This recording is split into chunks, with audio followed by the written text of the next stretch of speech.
సప్తస్వరాలు 7. అవి సా రి గ మ ప ద ని.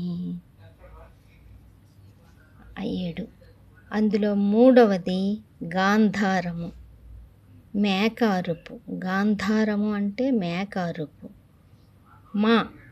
మధ్యమం. మధ్యమం అంటే క్రౌంచ పక్షి కూత. పంచమం కోకిల కూత.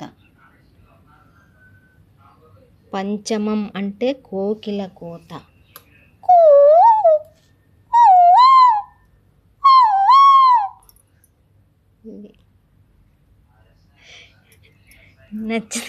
నచ్చితే లైక్ చేయండి, నచ్చకపోతే సబ్స్క్రైబ్ చేసుకోండి. Please like and subscribe.